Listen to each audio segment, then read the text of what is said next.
Zacarias City. As guerras de deuses e homens. Parte 2. A contenda entre Horus e Sete. Os essenos previram que na guerra final entre os homens, a companhia do divino se aliaria à congregação dos mortais, e nos campos de batalha se mesclariam gritos de guerra de homens e deuses. Seria isso apenas um triste comentário sobre a história sangrenta das guerras da humanidade? Nada disso. O que o texto A Guerra dos Filhos da Luz contra os Filhos das Trevas nos informa, é apenas que as contendas entre os homens terminarão exatamente como iniciaram, com deuses imortais lutando lado a lado.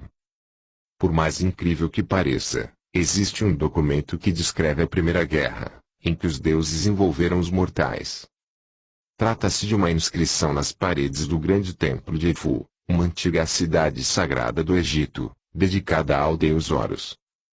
Foi lá, segundo as tradições do Antigo Egito, que Horus instalou uma fundição de ferro divino e onde guardava, num recinto especial, o disco alado em que percorria os céus. Um dos textos diz: quando as portas da fundição se abrem, o disco se eleva.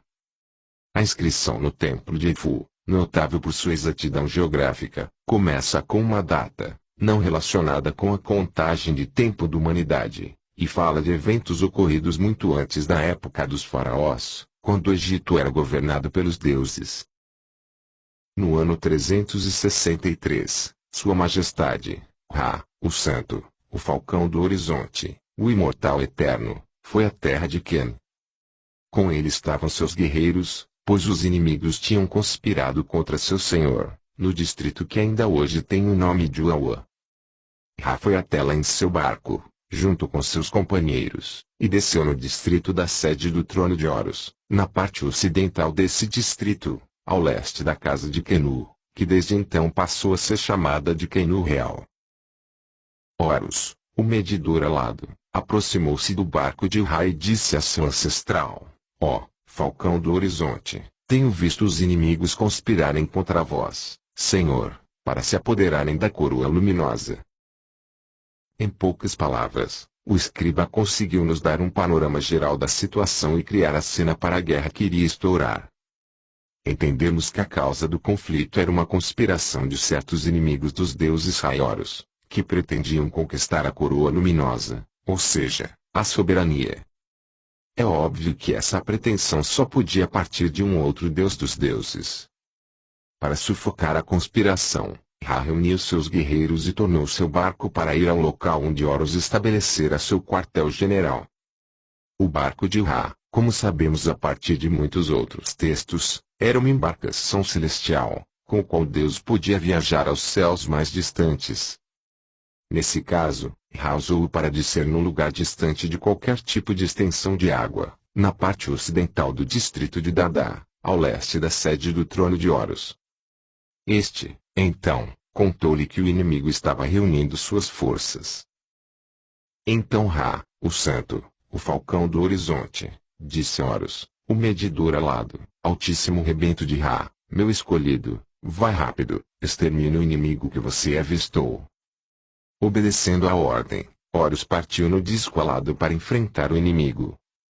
E assim Horus, o medidor alado, voou para o horizonte no disco alado de Ra e, por isso, desde esse dia é chamado de Grande Deus, Senhor dos Céus. Voando no disco alado, Horus avistou as forças inimigas e atacou-as com uma arma poderosa. Dos céus, do disco alado, ele viu os inimigos e atacou-os pela retaguarda.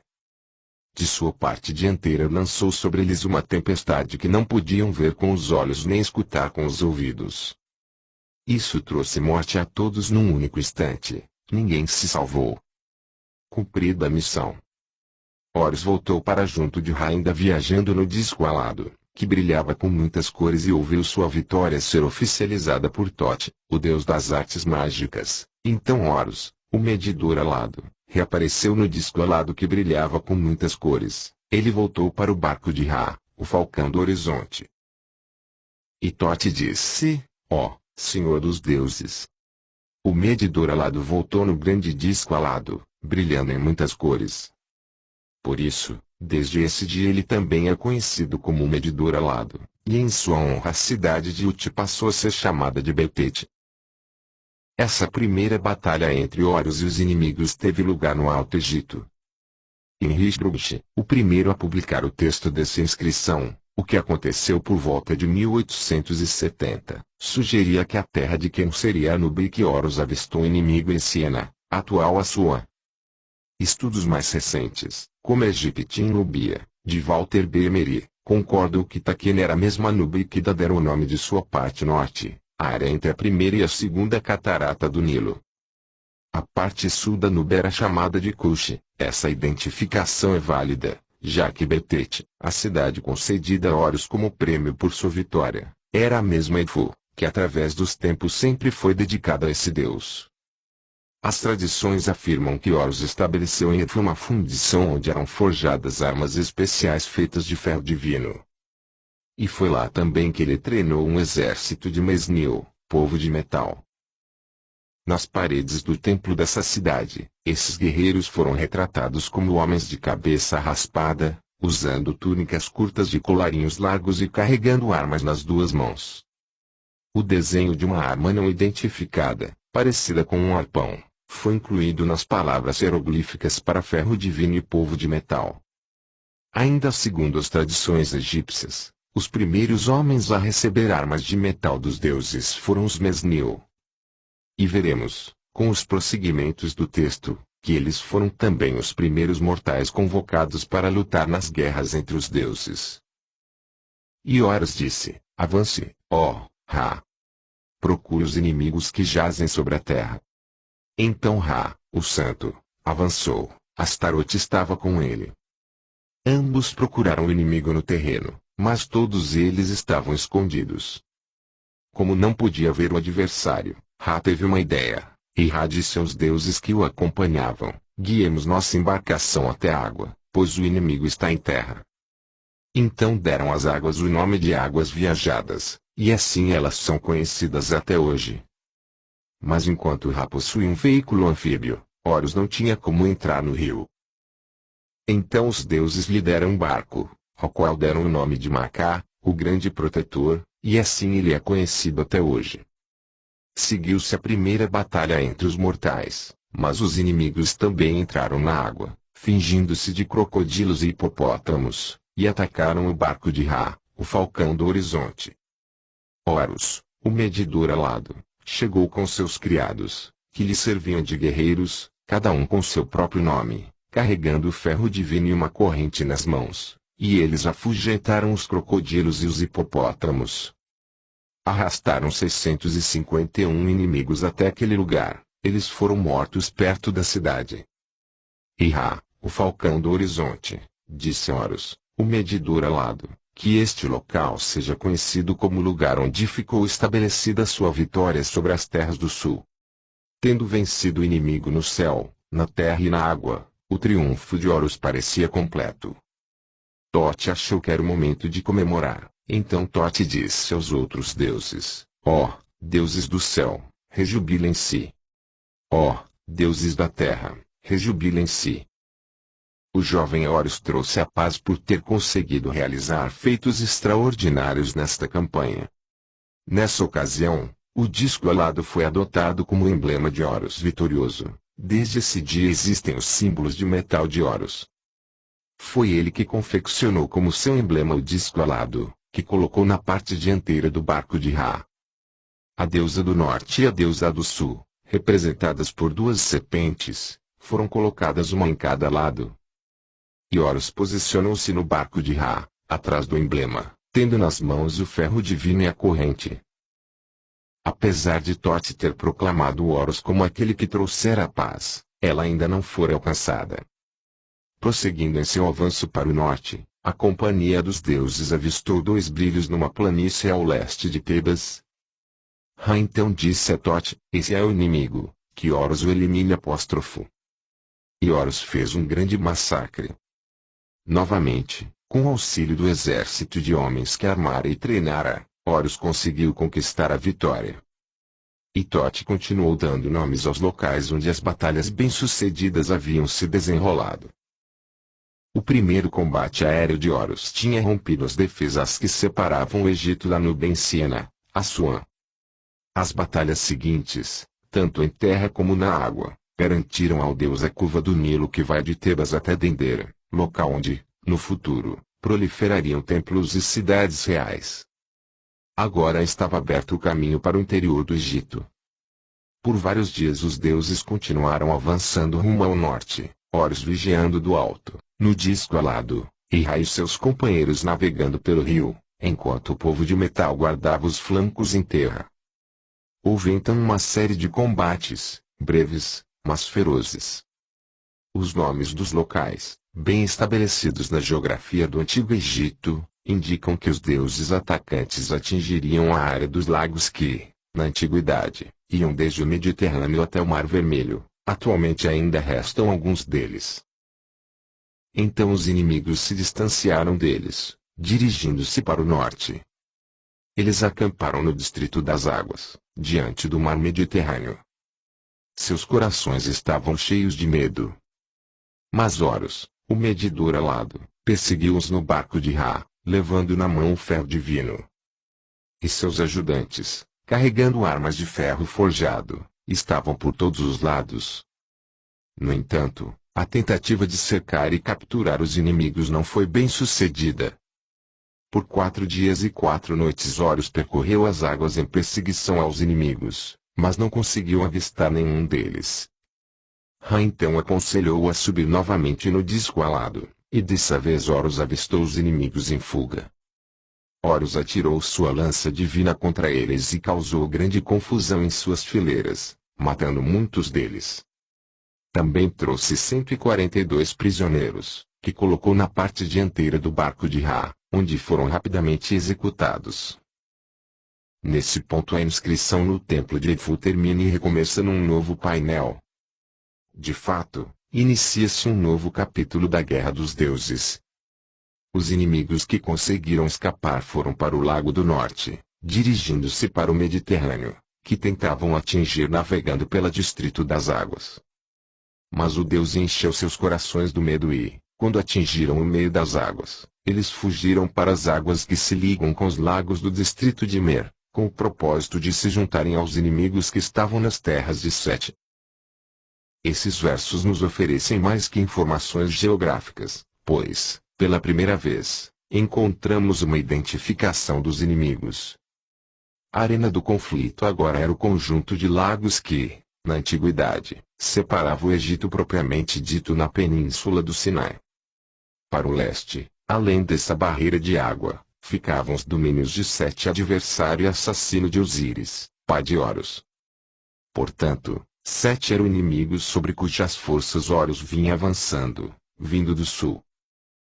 Com a fuga dos inimigos houve uma calmaria no conflito, e durante esse período Ra chegou à região que separava o Egito do país de Sete, e Horus levou seu povo de metal à linha de frente. Mas o adversário também teve tempo para regrupar suas forças e voltou a atravessar a barreira de água, entrando no Egito. Seguiu-se então uma grande batalha, na qual 381 inimigos foram capturados e executados. Os textos não fazem referência ao número de baixas no lado de Horus. Horus, no calor da perseguição, atravessou as águas, e entrou nos domínios de Sete. Este, furioso com a invasão, desafiou-o para um combate pessoal. As lutas entre os dois deuses, que transcorreram tanto em terra como no ar, foram tema de inúmeras lendas, e falarei delas mais adiante. Nesta altura, porém, é interessante analisarmos o aspecto salientado por Walis Budjien, Deuses dos Egípcios no primeiro envolvimento dos homens nas guerras dos deuses. O que trouxe a vitória a Horus foi o fato de ele ter amado os mortais como o ferro divino. Está bem claro que ele deveu seu êxito, sobretudo à superioridade das armas que seus homens portavam e ao material de que eram feitas. Portanto, segundo os textos egípcios, foi nessa guerra dos deuses que o homem aprendeu a levantar a espada contra seu semelhante. Quando os combates terminaram, Ra expressou sua satisfação pelos feitos do povo de metal de Horus e decretou que dali em diante aqueles homens morariam em santuários e seriam servidos com libações e oferendas, porque havia matado os inimigos do deus Horus. Assim, esses Mesnil estabeleceram-se nas duas capitais de Horus, Edfu, no Alto Egito, e Tis, Tanis, em grego, Zoan, na Bíblia, no Baixo Egito. Com o passar do tempo, eles abandonaram seu papel puramente militar e ganharam o título de Chansur, atendentes de Horus, passando a servir como assessores e emissários dos deuses. Segundo os estudiosos, a inscrição nas paredes do templo de Edfu é uma cópia de um texto bem mais antigo e muito conhecido dos escribas. No entanto, ninguém ainda foi capaz de determinar quando o relato original foi escrito. Os peritos concluíram que a exatidão dos dados geográficos e outros indicam, nas palavras de Wallis Budge, que não estamos lidando com eventos puramente mitológicos. É quase certo que o triunfante avanço atribuído a Orbetete, Horus de Edfu, é baseado nos feitos de algum invasor aventureiro que se estabeleceu em Edfu em tempos muito primitivos. Como acontece em todas as inscrições egípcias, essa também começa com uma data, no ano de 363. Essas datas sempre indicam o ano do período de reinado do faraó envolvido no evento descrito. Assim, cada governante tinha seu primeiro ano de reinado, o segundo, e assim por diante. No entanto, o texto em questão trata de assuntos divinos, e não de atividades de reis, portanto relata acontecimentos que tiveram lugar no ano 363 do reinado de um certo deus, ou deuses, levando-nos de volta a tempos primitivos em que o Egito era governado por deuses e não por homens. As tradições do Antigo Egito nunca deixaram dúvida de que houve realmente uma época como essa. Durante sua longa viagem pelo Egito, o historiador grego Heródoto, século V a.C., recebeu informações detalhadas sobre reinos e dinastias faraônicas. Os sacerdotes me contaram que Men foi o primeiro rei do Egito. Ele construiu o dique que protege Mênfis das inundações do Nilo. Depois de fazer o desvio do rio, o faraó começou a construir a cidade nas terras tomadas das águas.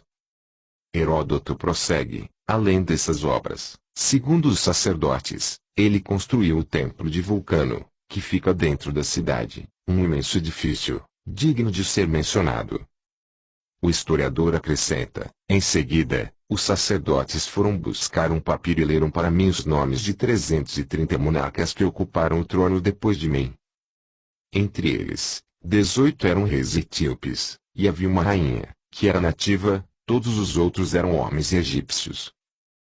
Os informantes de Heródoto também lhes mostraram fileiras de estátuas representando faraós e lhes contaram vários pormenores sobre esses governantes, afirmando que possuíam ancestrais divinos. Os seres representados por essas imagens estavam muito longe de ser divinos, duvidou Heródoto, mas escreveu. Em épocas anteriores a situação era bem diferente. O Egito era governado por deuses que habitavam a terra junto com os homens, e um deles sempre exercia a supremacia sobre os restantes. O último desses deuses foi Horus, filho de Osíris, a quem os gregos chamavam Apolo. Horus depôs Tifon e então reinou sobre o Egito. Em seu livro Contra Pião, o historiador judeu Flávio Josefo, do século I, citou os escritos de um sacerdote egípcio chamado Maneto como uma de suas fontes sobre a história do Egito. Esses textos jamais foram encontrados, mas qualquer dúvida que pudesse haver sobre a existência de tal sacerdote desfez-se quando os estudiosos descobriram que sua obra serviu de base para vários autores gregos. Atualmente acredita-se que Maneto, o nome, em hieróglifos, significa presente de Tote, tenha sido realmente o alto sacerdote e grande erudito que, por volta de 270 c, compilou a história do Egito em diversos volumes, por ordem do rei Ptolomeu Filadelfo. O manuscrito original encontrava-se na Biblioteca de Alexandria quando, junto com numerosos outros documentos de valor incalculável, foi consumido pelo fogo por ocasião do incêndio provocado por conquistadores muçulmanos no ano de 642. Maneto foi o primeiro historiador a dividir os governantes egípcios em dinastias, prática que continua até hoje. Sua lista de reis, nomes, duração dos reinados, ordem de sucessão e outras informações pertinentes, Foi preservada principalmente por meio das obras de Júlio Africano, século III, e Eusébio de Cesareia, século IV. Essas e outras versões baseadas no historiador egípcio trazem como ponto comum que o primeiro governante da primeira dinastia foi o rei Menes, em grego, o mesmo que Heródoto citou, com base nas próprias investigações no Egito. Esse fato foi confirmado por descobertas mais modernas, como a Tábua de Abidos, em que o faraó Seti I, acompanhado de seu filho, Ramsés II, listou o nome de 75 de seus antecessores. O primeiro deles é Mena. Heródoto estava correto ao citar as dinastias dos faraós egípcios. Teria ele acertado também quanto à existência de uma época precedente, quando o Egito era governado por deuses. Maneto corrobora as afirmações de Heródoto quanto a essa questão. Segundo ele, as dinastias dos faraós foram precedidas por outras 4, 2 de deuses, uma de semideuses e uma outra de transição. Primeiro, 7 grandes deuses reinaram sobre o Egito, perfazendo um total de 12.300 anos. Ptah reinou 9.000 anos. Ra reinou 1.000 anos. Shu reinou 700 anos. Geb reinou 500 anos. Osíris reinou 450 anos. Sete reinou 350 anos. Horus reinou 300 anos. 7 deuses reinaram 12.300 anos. A segunda dinastia de deuses, escreveu Maneto, compreendeu 12 governantes, dos quais o primeiro foi Tote. Eles reinaram por 1.570 anos. Portanto, no conjunto, 19 deuses governaram por 13.870 anos. Seguiu-se uma dinastia de 30 semideuses, que reinaram por 3.650 anos. Ao todo, houve 49 governantes divinos e semidivinos no Egito, que reinaram por 17.250 anos no total. Depois, durante um período de 350 anos não existiu um governante único reinando sobre o Egito como um todo. Foi uma época caótica em que 10 reis humanos deram prosseguimento à monarquia na cidade de Tis. Então veio Men, que estabeleceu a primeira dinastia dos faraós e construiu uma nova capital que dedicou ao deus Ptah, o vulcano de Heródoto. Um século e meio de descobertas arqueológicas e a decifração da escrita hieroglífica convenceram os estudiosos de que as dinastias faraônicas começaram por volta de 3100 C com um governante cujo hieróglifo lê-se como Men. Ele unificou o Alto e o Baixo Egito e estabeleceu sua capital numa nova cidade chamada Menifer, a beleza de Mênfis, em grego. Como indicara Maneto, esse faraó subiu ao trono de um Egito reunificado depois de um período caótico de total desunião.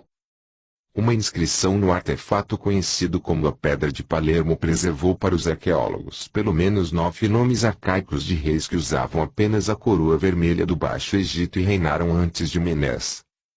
Também foram encontradas algumas tumbas e objetos pertencentes a esses governantes arcaicos: Escorpião, Ka, Zezer, Narmer-Isma. Sir Flinders Petrie, o famoso egiptólogo, afirmou em As Tumbas Reais da Primeira Dinastia, e em outras obras que esses nomes são os mesmos que Maneto relacionou como os 10 humanos que reinaram em Tanis durante os séculos de caos e sugeriu que esse grupo, por ter precedido a Primeira Dinastia, fosse chamado de Dinastia Zero. Um importante documento arqueológico que trata da monarquia egípcia, conhecido como o Papiro de Turim, começa com uma dinastia de deuses que inclui Ra, Geb, Osíris, Sete e Horus, depois assinala outra, com Tote, Maat e outros, atribuindo a Horus um reinado de 300 anos, exatamente como registrou Maneto. Depois dos governantes divinos, esse papiro, que data da época de Ramsés I, relaciona a 38 reis semidivinos, 19 chefes da Muralha Branca e 19 veneráveis do norte.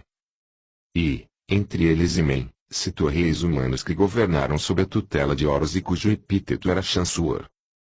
Em 1843, dirigindo-se à Real Sociedade de Literatura, em Londres, o curador de antiguidades egípcias no Museu Britânico, Dr. Samuel Birch, anunciou que contara no papiro de Turim um total de 330 nomes, número que coincidia com os 330 reis mencionados por Heródoto. Embora com algumas discordâncias entre si em relação a detalhes, os egiptólogos da atualidade aceitam que as descobertas sustentam as informações fornecidas pelos historiadores antigos a respeito das dinastias que tiveram início com Menes depois de um período de caos, quando cerca de 10 reis governaram um Egito desunido. E mais, que antes disso houve um período em que o reino estava unido sob governantes cujos nomes só podiam ser Horus, Osíris etc. No entanto, os estudiosos que acham difícil acreditar na natureza divina desses reis sugerem que deviam ser apenas seres humanos deificados. Com o intuito de lançar uma luz sobre o assunto, comecemos pelo mesmo lugar que Menes escolheu para construir a capital do Egito reunificado. A localização de Mênfis não foi obra do acaso, mas uma escolha apoiada em certos eventos ligados aos deuses. Menes erigiu-a sobre um aterro, resultado do desvio do rio Nilo e de uma série de obras de represamento e recuperação de terras. Ao fazê-lo, imitava o modo como o próprio Egito havia sido criado. Os egípcios acreditavam que um grande deus que surgira nos tempos mais primitivos havia chegado àquela terra e encontrara sob a água e a lama. Ele fez grandes obras de represamento e recuperação de terras, literalmente erguendo o Egito das águas, o que explica outro antigo nome do Egito: Terra Elevada. Esse deus arcaico chamava-se Ptah, um deus do céu e da terra, e era considerado um grande engenheiro e mestre artífice. A veracidade da lenda da Terra Elevada é favorecida pelos aspectos tecnológicos. O Nilo é um rio tranquilo e navegável até Siena, Assuã, mas depois seu curso torna-se traiçoeiro e é obstruído por várias cataratas. Atualmente o nível do rio é regulado pela represa de Assuã, e tudo indica que em tempos pré-históricos havia um sistema de comportas similar. As lendas contam que Ptah estabeleceu sua base de operações na ilha de Abu, que desde a época dos gregos é chamada de Elefantina, devido ao seu formato. Ela fica localizada logo acima da primeira catarata do Nilo, na atual Assuã. Nos textos e desenhos, Ptah, cujo símbolo era uma serpente, aparece controlando as águas do Nilo a partir de cavernas subterrâneas. Era ele que tomava conta das portas que continham as inundações, que puxava as trancas na hora adequada em linguagem técnica. Somos informados de que, no local mais apropriado do ponto de vista da engenharia, Ptah construiu cavernas gêmeas, 2 reservatórios interligados, cujas comportas podiam ser abertas e fechadas, dessa forma regulando artificialmente o nível e a vazão das águas do Nilo. Em egípcio, Ptah e os outros deuses antigos eram chamados de Anutr, guardiões, vigias. Segundo as tradições, eles vieram de Taur, em que Ur significava antigo ou distante, sendo então terra distante, mas que poderia ser o verdadeiro nome do lugar, bem nosso conhecido devido aos registros mesopotâmicos e bíblicos, a antiga cidade de Ur, ao sul da Mesopotâmia. O estreito do Mar Vermelho, que ligava a Mesopotâmia ao Egito, era chamado de Taneter, o lugar dos deuses. A afirmação de que os deuses primitivos teriam vindo das terras públicas de Sem é fortalecida pelo intrigante fato de que os nomes desses deuses eram de origem semita, mais especificamente acadiana. Ptah, por exemplo, que não tinha significado em egípcio, nas línguas semitas queria dizer, aquele que faz coisas abrindo e escavando. Com o passar do tempo, 9.000 anos, segundo Maneto, Ra, um filho de Ptah, tornou-se o governante do Egito.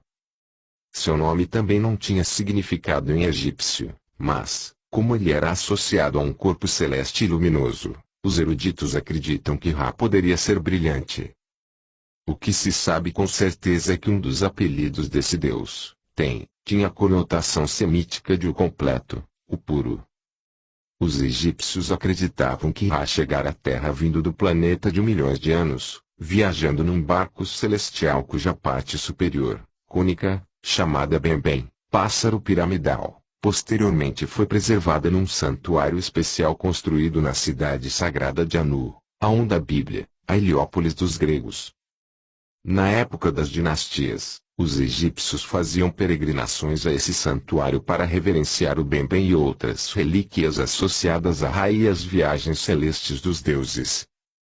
Foi para reverenciar Ra, sob o apelido de Tem, que os egípcios forçaram os israelitas a construir a cidade que a Bíblia chama de Pitom, o portão de Tem. Os sacerdotes de Heliópolis foram os primeiros a registrar as tradições dos deuses egípcios. Segundo eles, a primeira companhia de deuses, liderada por Ra, era constituída por 9 guardiões e mais 4 casais divinos. O primeiro casal, que começou a governar quando Ra se cansou de ficar no Egito, era formado pelos próprios filhos do deus, o rapaz Shu, secura, e a moça Tefenut, umidade. Segundo as lendas, os dois tinham como principal tarefa ajudar o pai a controlar o firmamento sobre a terra. Shu e Tefenut estabeleceram o modelo para os faraós mortais que reinaram em épocas posteriores. O rei escolhia como consorte oficial a própria irmã. O primeiro casal foi sucedido por seus descendentes, novamente irmão e irmã, Geb, aquele que empilha a terra, e Nut, o firmamento estendido. A abordagem puramente mitológica das lendas egípcias sobre os deuses, que afirma que o povo observava a natureza e via deuses nos seus fenômenos, levou os estudiosos a imaginar que Geb representava a terra deificada, e Nut, o céu, e que os egípcios, ao chamarem Geb e Nut de pai e mãe dos deuses que reinaram depois deles, acreditavam que seus deuses tinham nascido da união do céu e da terra. No entanto, quando se leem de uma forma mais literal as lendas e os versos contidos nos textos das pirâmides e no livro dos mortos, percebe-se que Geb e Nut tinham esses nomes devido a atividades relacionadas com o aparecimento periódico do pássaro Benu, que deu origem à lenda grega da fênix. Para os gregos, a fênix era uma águia com penas vermelhas e douradas que morria e renascia a intervalos de vários milênios. Era para o Benu das lendas egípcias, pássaro cujo nome era o mesmo do aparelho em que Ra chegara à terra, que Geb envolvia-se com obras de terra e Nut estendia o firmamento. Tudo indica que esses empreendimentos eram feitos na Tenda dos Leões, onde Geb abriu a terra para o grande objeto esférico que surgiu no horizonte vindo do firmamento estendido. Geb e Nut acabaram entregando o governo do Egito a 4 de seus filhos, Azar, o que tudo vê, que os gregos chamam de Osíris, e sua irmã esposa Haste, mais conhecida como Ísis, Sete, e sua esposa Neftis, Nebtchat, a senhora da casa, a irmã de Ísis. A maioria das lendas egípcias gira em torno das atividades desses 4 deuses. Mas, estranhamente, quando eles eram retratados, Sete jamais aparecia sem seu disfarce animal, seu rosto nunca era visto. O significado do nome Sete também desafia os egiptólogos, embora seja idêntico ao do terceiro filho de Adão e Eva. Com 2 filhos casados com as próprias irmãs, os deuses Geb e Nut se defrontaram com um grave problema de sucessão. Então, a única solução era dividir o reino. Osíris recebeu as terras planas do norte, o Baixo Egito, e Sete ficou com a região montanhosa ao sul, Alto Egito. O tempo que durou esse arranjo podemos apenas adivinhar, com base nas crônicas de Maneto, mas uma coisa é certa, Sete não ficou satisfeito com a divisão do reino e tramou vários planos para conquistar a soberania sobre todo o Egito. Os estudiosos afirmam que o único motivo da insatisfação de Sete era a ânsia de poder. No entanto, quando analisamos melhor as regras de sucessão dos deuses, entendemos o profundo efeito que elas exerceram sobre as questões divinas, e, mais tarde, sobre as dos reis humanos. Antigamente os deuses, e depois os homens, podiam ter uma ou mais concubinas, além da consorte oficial, o que resultava em filhos ilegítimos. Portanto, a primeira regra de sucessão era: o herdeiro do trono é o primogênito da consorte oficial. Se ela não tivesse filhos, o primeiro filho do rei com uma das concubinas seria o herdeiro. Porém, em qualquer época, mesmo que já houvesse um primogênito herdeiro, se o governante tivesse um filho com uma sua meia-irmã, este passaria à frente do primogênito e se tornaria o herdeiro legítimo.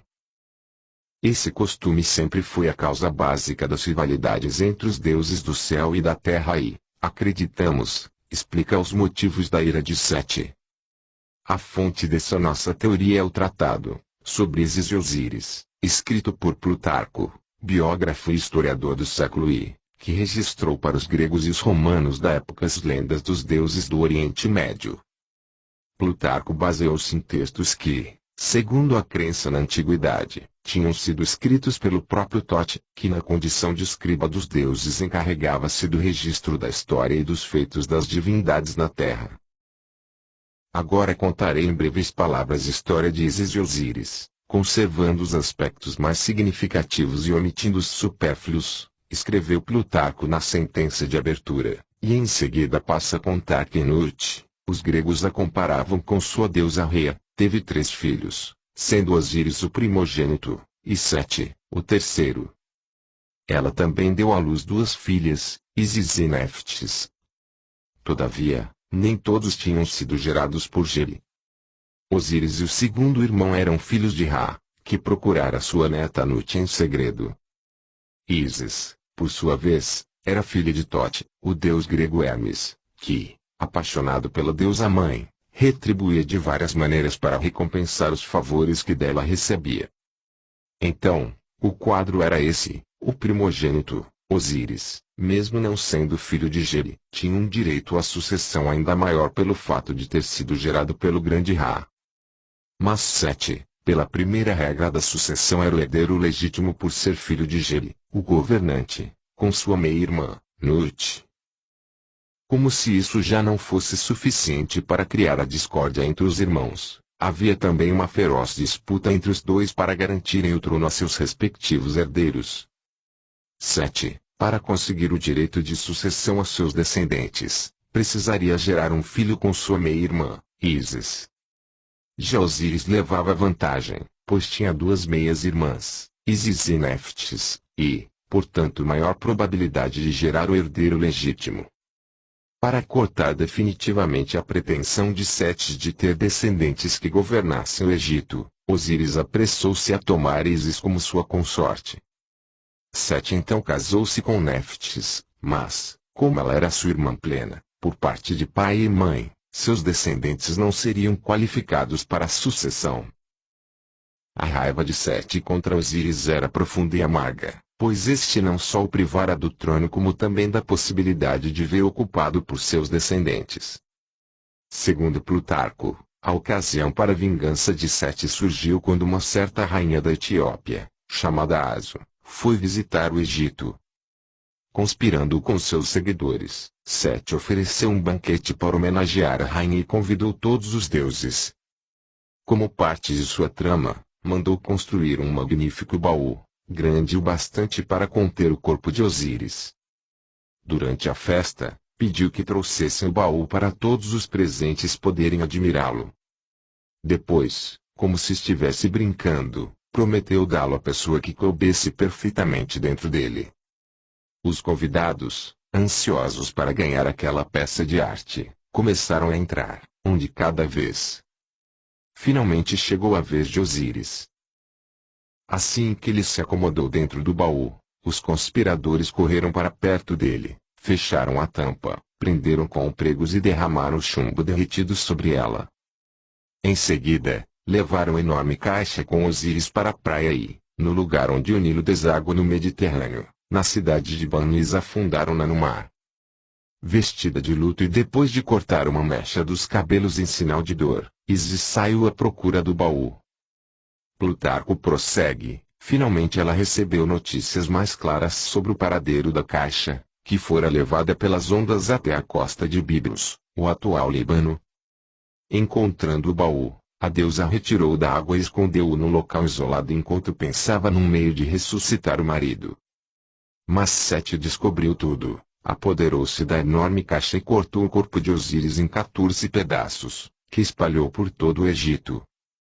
Novamente Ísis partiu, dessa vez em busca dos restos do marido.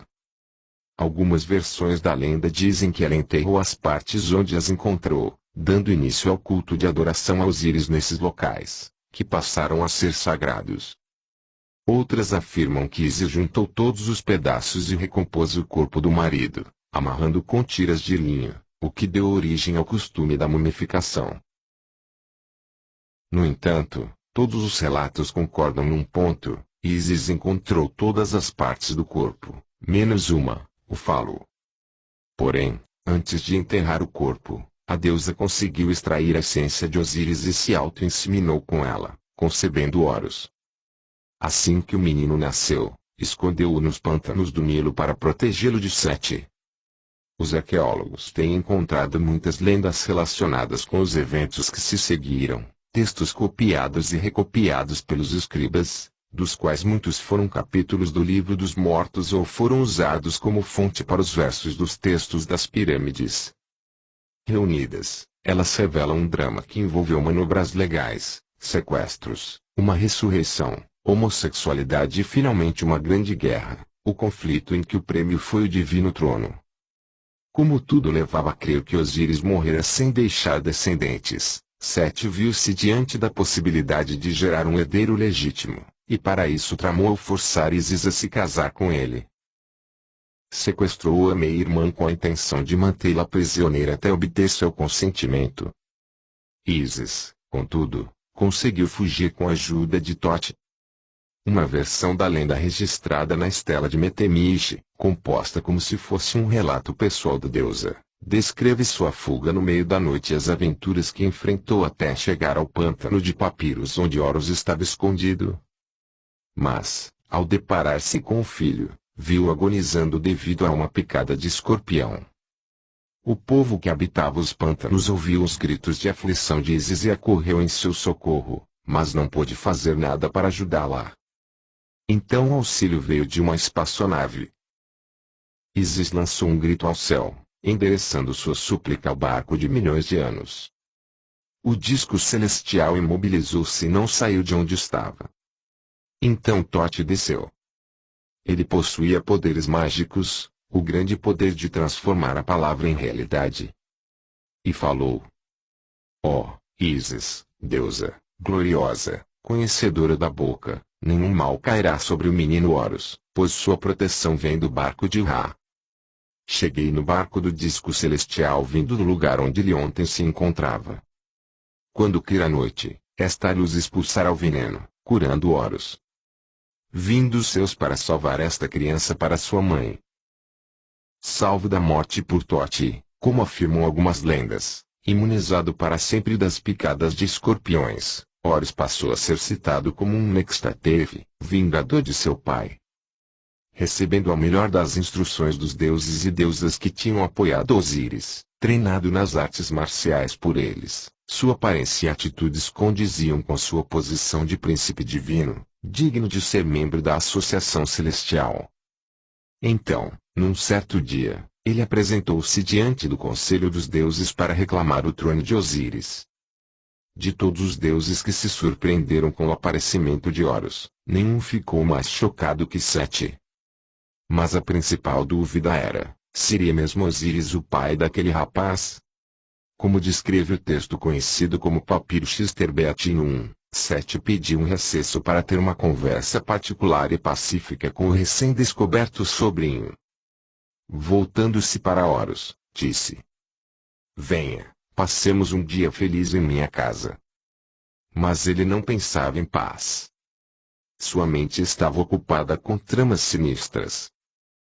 Ao anoitecer, a cama foi arrumada para eles, e os dois se deitaram. No meio da noite, Sete fez seu membro endurecer e penetrar entre as nádegas de Horus. Quando os deuses voltaram a se reunir em conselho, Sete exigiu que o cargo de governante continuasse com ele, alegando que Horus estava desqualificado. Quer fosse filho de Osíris, quer não, agora tinha sua semente dentro dele, o que podia lhe dar o direito de sucedê-lo, mas jamais de precedê-lo. Chegou a vez de Horus surpreender os deuses. Explicou que, quando Sete derramara seu sêmen, ele o pegara nas mãos. De manhã, fora procurar a mãe e lhe mostrar o que trazia, contando-lhe o que havia acontecido.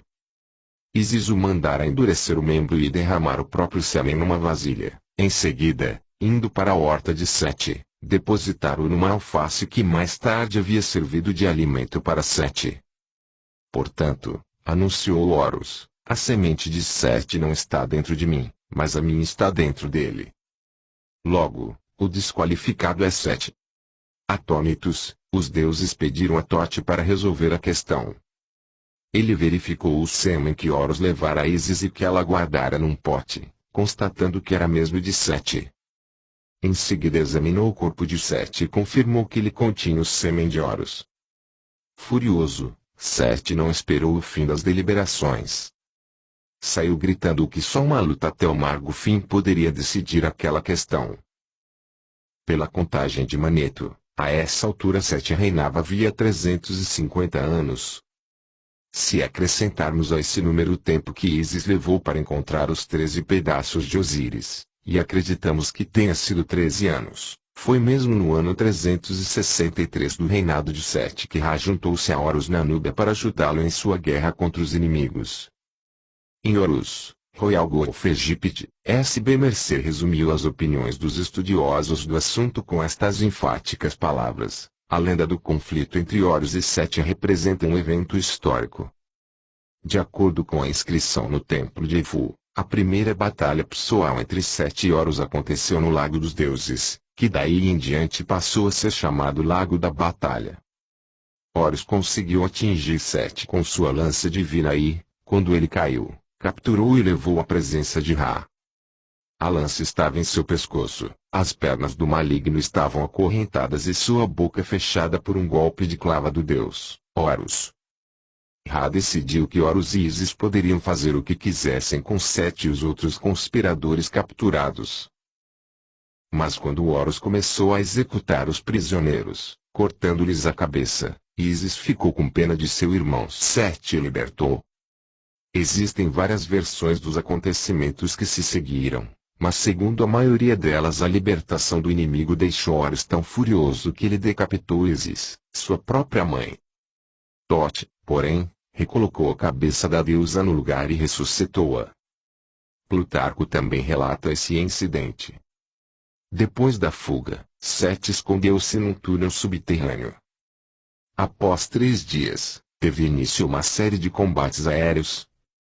Horus decolou num nar, um pilar flamejante, que foi retratado como um objeto longo e cilíndrico equipado com barbatanas ou aletas. A parte dianteira continha 2 olhos, que ficavam mudando de cor, passando do azul para o vermelho e vice-versa. Da traseira saíam rastros como os de um jato. Além disso, o aparelho emitia raios pela porta dianteira.